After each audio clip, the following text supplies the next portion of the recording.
Now, President Cyril Ramaphosa is expected to deliver the State of the Nation address this coming week. The State of the Nation address will signal the reconvening of the 6th Democratic Parliament of South Africa.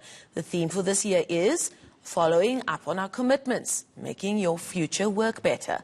So what can we expect from the President this year, and what will be the focal point of that all-important speech? Joining me to talk about that some more, I'm joined by economist Lumkile Mondi here in the studio. Lumkile, thank you for getting up early this Sunday morning to allow us to pick your brain. You know, I was going through some of the articles and some of the stories that we did here last year in the lead up to the State of the Nation address. Of course, that was a bit later in the year because it was after the general election. Yes. And all of the headlines said the same thing. The President needs to fix the economy. Economists said it. Politicians said it. Surveys of citizens said it. Yes. And here we are less than a year later, and it's still needed. That the point to fix the economy is still top of mind. Well, unfortunately, the President is constrained. He's constrained because of his inability and weaknesses to take control of the position that he's occupying and really offer hope, particularly for the over 10 million South Africans who remain unemployed. And there's no hope that they'll ever be employed, given the stagnant economy, given the unavailability of security of energy supply, as well as falling infrastructure, including the South African Airways, which has been a critical component, particularly for light goods that are being manufactured in South Africa and exported internationally. So with all this crisis, I think when he reports back, he will avoid those and focus more on the restructuring of Eskom, the unbundling process that's going on at the moment under the Director, as well as these investment conferences, which have attracted a lot of attention, but really very little coming on ground to show that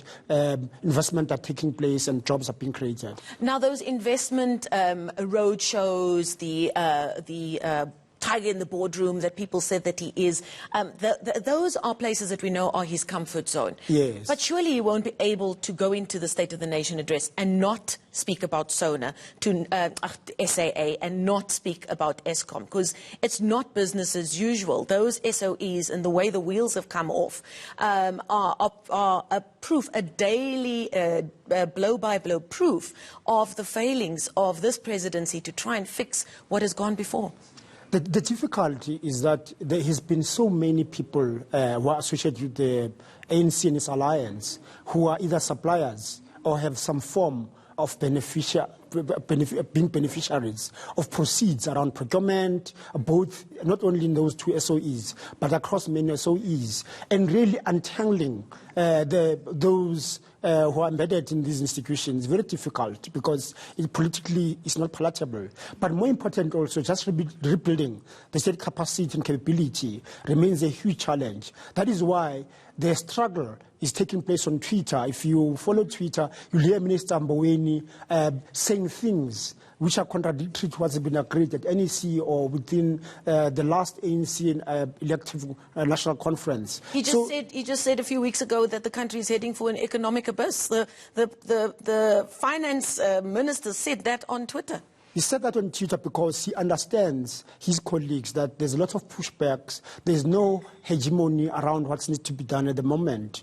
And the sad part is now trying to patch, instead of undergoing social reforms, is trying to patch by raiding state employees' pension funds into a whole, instead of rebuilding new capacity. And how you do that by liberalizing market, so that if you liberalize market, the new investment that come in building new capacity, whether it's renewable energy in the case of the energy sector, or in the case of airlines, it's new airlines that emerge already with competition there compared to the energy market. So it's all these policy issues which remain stalemate within the alliance. But what they're doing is that they are really putting more pain because time is against us. The opportunity costs are huge. And hence you see the retail sector, the telecom sector, and the mining sector and manufacturing continue to shed jobs because there's no time really when the leadership of our country is unable to make those decisions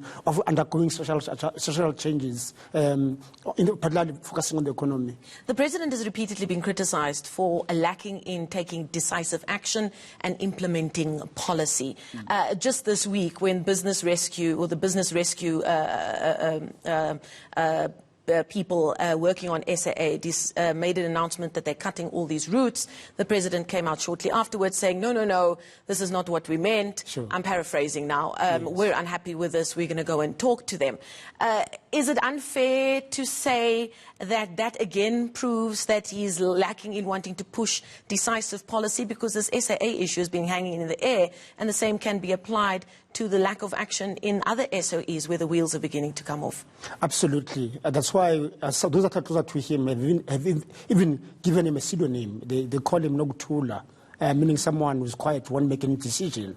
I think where the president is trying to make really a legacy is in his role in the rest of the continent, specifically focusing on the chairmanship of African Union and chairing the African peer review. So you're going to see him talking more about that and less about South Africa, given his inability to really unite his own party and the alliance partners, but also bring into confidence the rest of us, business and other stakeholders, towards a shared vision, which is articulated in our National Development Plan, where we're thinking that in the next 10 years, we'll have at least half unemployment, about 15%, but more importantly, we'll be having a very vibrant and strong infrastructure, because we'll have invested in new energy generation driven by the private sector. So all those issues which are embedded in our National Development Plan have become side issues and were derailed by his lack of leading and uniting his own party towards a vision that's in the National Development Plan, and bringing business and all of us to rally around the National Development Plan. Is he stuck between a rock and a hard place? Taking all of what you've said into consideration, for you, as we close off, what would you desperately want to hear from him later this week? So I want to hear him saying that we're undergoing a huge structural change. We're going to allow more competition. Mr. Mantashe did allude to early in the week on Monday at the mining Indaba. But he needs to go further. If we allow self-generation, we need to allow also open up the market for us to sell the excess. When we generate, we can have access to the market and sell, and then end of the month net off what we've used. Secondly, he's going to focus also around his achievement on the investment side. More than that, really, he's got nothing more to say, because the country is more fragmented. We're all doing things in silos, as, look after our own interests. Instead of rallying ourselves to focus on rebuilding the economy and reconstruction. I think if the message or late this week was on reconstruction and development and mobilizing resources and confidence, I think South Africans will look different. But at the moment, we all look forward to hear him, and we're not hopeful that something new will come from our president. And I suppose many of our young people, who so many of them are unemployed, are desperate for some of that hope that you speak of. Thank you so much, economist Lumkile Monde. Thank you for always availing yourself Thank you so much. To us.